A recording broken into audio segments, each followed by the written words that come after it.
Hola, bienvenidos a Ventana Europa, el magazine de France 24 sobre el viejo continente. Soy Laura Garzón Rincón. Comencemos. Las fuerzas polacas y aviones de la OTAN derribaron drones rusos que violaron el espacio aéreo de Polonia. El hecho fue calificado por el primer ministro como provocación a gran escala, lo que llevó a activar el artículo 4 de la OTAN. Desde el Kremlin minimizaron los hechos. ¿Evidencia esto una falta de capacidad de la OTAN para repeler este tipo de incidentes? Lo analizamos.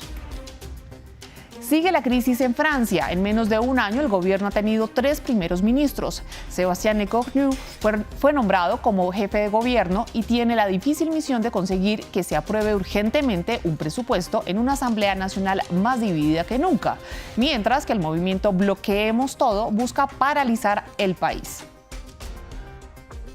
La Unión Europea sigue bajo la lupa por la poca acción sobre la ofensiva israelí en Gaza.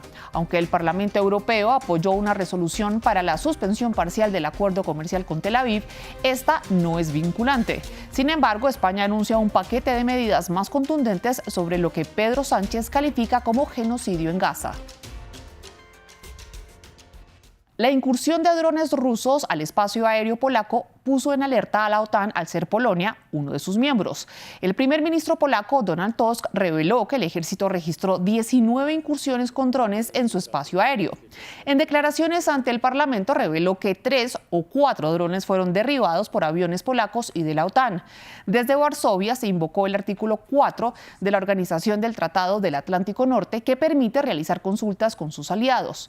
Esta es la 8ª vez que se invoca este artículo, pero sería la primera vez en la historia de la OTAN que aviones caza de la alianza atacan objetivos enemigos en espacio aéreo aliado. Desde Rusia, Dmitry Peskov, portavoz del Kremlin, minimizó el incidente y señaló que las declaraciones polacas y de la Unión Europea no eran nada nuevo o nada especial. Ante la situación de alerta que generó la incursión de drones rusos en el espacio aéreo polaco, el debate gira en torno a qué tan preparada está la OTAN para repeler este tipo de violaciones. Para ello, hablamos con Antonio Barrios Oviedo, especialista en política internacional, y esto nos dijo. Que recordemos, geográficamente hablando, Polonia es el que comparte mayoría de frontera con Ucrania, y que hay que entender también que desde el punto de vista militar, el hecho de que estos drones hayan entrado puede eventualmente obedecer a 2 hipótesis. Una, de que los drones no son tan precisos como uno podría pensar.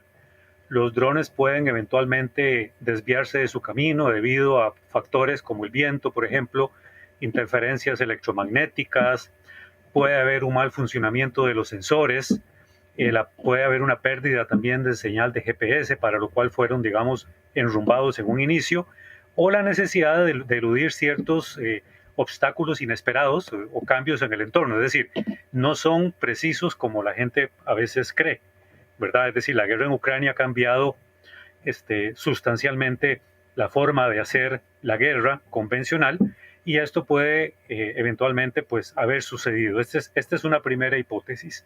La segunda hipótesis que tengo es que eventualmente hay un tipo de prueba que eventualmente Rusia podría estar haciendo para poder tener con mayor claridad son las capacidades de alerta temprana que en este caso Polonia, que es un miembro de la OTAN, pueda llegar a tener ante una situación como esta. Es decir, es un juego que de alguna manera es peligroso, pero es un juego a la vez controlado, para entonces Rusia tener una idea de cómo están las capacidades de respuesta o de alerta temprana que cualquier país de la OTAN podría llegar a tener con estos drones que entraron al espacio aéreo de Polonia. Ahora, hay otra situación que hay que tener en cuenta.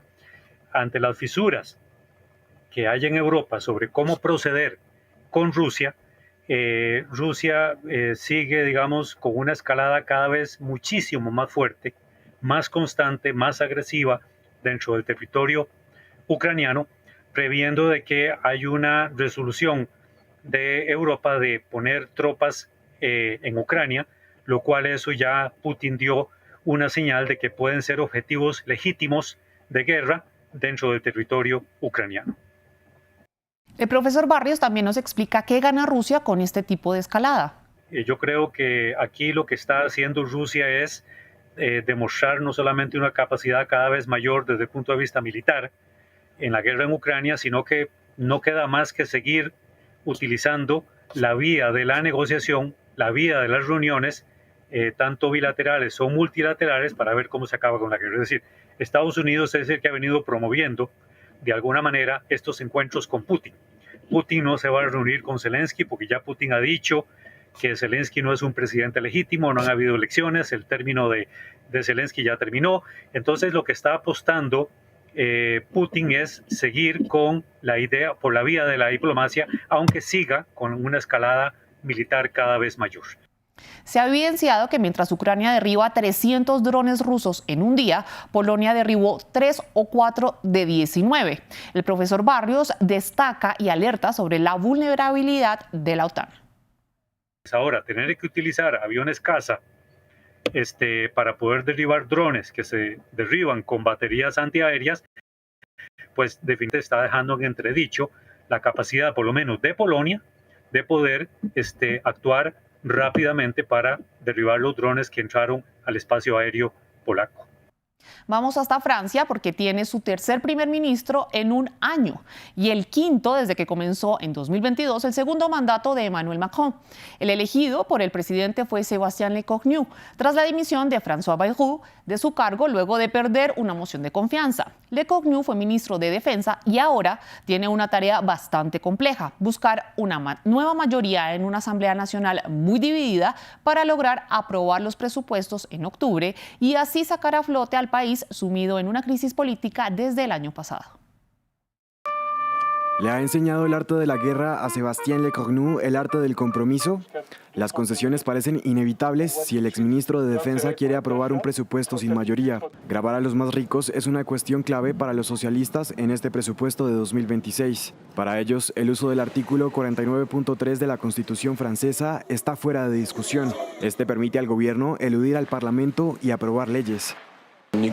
Esperemos que las negociaciones sean más maduras para que se puedan aprobar los presupuestos, porque hemos sido capaces de llegar a acuerdos, por ejemplo, en materia de impuestos sobre el patrimonio. Hemos encontrado formas de avanzar en la fiscalidad de los más ricos.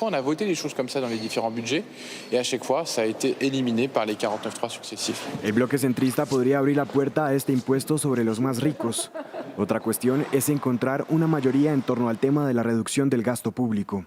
Esto es inevitable para la derecha, pero también para la extrema derecha, que está poniendo condiciones para no presentar una moción de censura contra el gobierno. Si por el contrario tenemos un gobierno que escucha al principal partido francés, la Agrupación Nacional, y que, por ejemplo, suprime el actual sistema sanitario gratuito para los solicitantes de asilo y somete al Estado a una estricta dieta, entonces quizás seamos más indulgentes con ellos. Para mantener el control, el primer ministro podría reconsiderar los planes de su predecesor de eliminar algunos días festivos. Abandonar esta medida podría generar consenso, pero la apuesta de reconciliar a la izquierda y a la derecha sigue siendo arriesgada. Cuando escuchas a los republicanos que quieren más ahorro y cuando escuchas a los socialistas, estos dos pilares sobre los que se sustenta el gobierno, o al menos sobre los que no se derrumba, se encuentran en total oposición, en total contradicción. El gobierno también tendrá que decidir muy rápidamente el importe del ahorro que se va a realizar, 44.000 millones de euros o menos. En este contexto surge el movimiento que pretende paralizar a Francia. Se llama Bloqueemos Todo y ocurre en rechazo a las polémicas medidas de austeridad que planteaba el gobierno del ahora ex primer ministro François Bayrou. Estas protestas han sido comparadas con el movimiento de los chalecos amarillos, que estalló tras el aumento del precio del combustible y que tras la presión social fue suspendido en 2018. Veamos quiénes están detrás de este grupo. ¿Cómo nació el movimiento Bloqueemos Todo? Investigadores apuntan a que el llamado surgió en mayo a través de las redes sociales. Rápidamente, figuras de alto nivel político empezaron a difundir los mensajes del masivo movimiento en aplicaciones como TikTok, Facebook y X. Poco a poco, la idea de bloquear todo tomó fuerza y se extendió por toda Francia gracias a su motor de difusión, las plataformas digitales. A pesar de que el colectivo se declara apolítico, en sus filas hay seguidores tanto de derecha como de izquierda. Y aunque tiene raíces en la extrema derecha, el movimiento obtuvo el apoyo de su polo opuesto, la extrema izquierda. Esa falta de liderazgo centralizado ha provocado que sea difícil para las autoridades determinar el grado de disrupción. Pero, ¿qué hay detrás de esta masiva protesta? Sí, es un movimiento que expresa una fuerte desconfianza hacia las instituciones políticas, pero también hacia los políticos en el poder desde 2017. Esto se cristaliza en la figura de Emmanuel Macron. Además, existe una verdadera indignación social, una desconfianza real hacia estas instituciones que lucha por encontrar una vía de expresión en los partidos políticos y en las elecciones. Más allá de eso, uno de los grandes detonantes es el proyecto de presupuesto para 2026 presentado por el ex primer ministro François Bayrou, rechazado por la ciudadanía. Y mientras Francia lucha por salir de una gran deuda, los franceses impulsan una lista más grande de demandas, desde la crisis de empleo hasta la reinversión masiva en los servicios públicos. Estoy a favor, no hay razón para oponerse porque es la realidad que vivimos. Es como yo, que tengo 3 hijos y siempre he tenido 2 o 3 trabajos. Y eso no es motivo, porque no me imagino a mis hijos trabajando en 2 o 3 trabajos. Bloqueemos Todo ha sido comparado con el movimiento de los chalecos amarillos de 2018, cuando unas manifestaciones por los precios del combustible se convirtieron en un descontento generalizado en toda Francia. Sin embargo, muchos creen que si las protestas se tornan violentas como en ese entonces, el movimiento de este 10 de septiembre pierda popularidad. Ursula von der Leyen endurece su tono hacia Israel y propone 5 principios para la guerra en Gaza, que en principio son eso, propuestas. La postura de la Unión Europea ha sido considerada parcial a favor de Israel. Sin embargo, el Parlamento Europeo aprobó una resolución para la suspensión parcial del acuerdo comercial con Tel Aviv, aunque esta no es vinculante. En contravía, España anunció 9 medidas contra Israel por la guerra en Gaza. El presidente del gobierno español, Pedro Sánchez, aseguró que este paquete de medidas pretenden añadir presión al primer ministro israelí, Benjamin Netanyahu, para que detenga lo que califica como genocidio. Suspenderemos nuestro apoyo bilateral a Israel. Suspenderemos todos los pagos en estas áreas sin afectar nuestra colaboración con la sociedad civil israelí ni con Yad Vashem. En segundo lugar, presentaremos 2 propuestas más al Consejo. Propondremos sanciones a los ministros extremistas y a los colonos violentos. Esto no es defenderse. No es ni siquiera atacar. Es exterminar a un pueblo que está indefenso. Es quebrantar todas las leyes del derecho humanitario.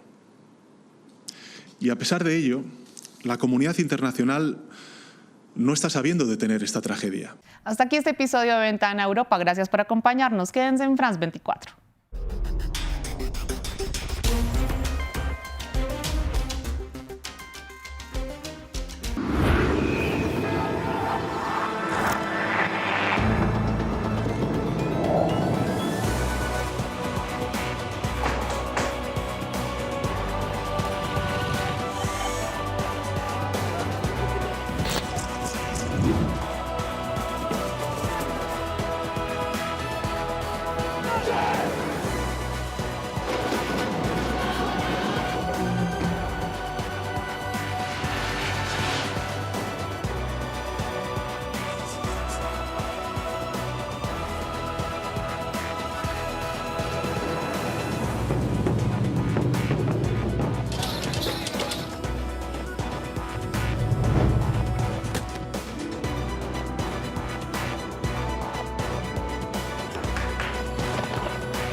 France 24, su ventana al mundo.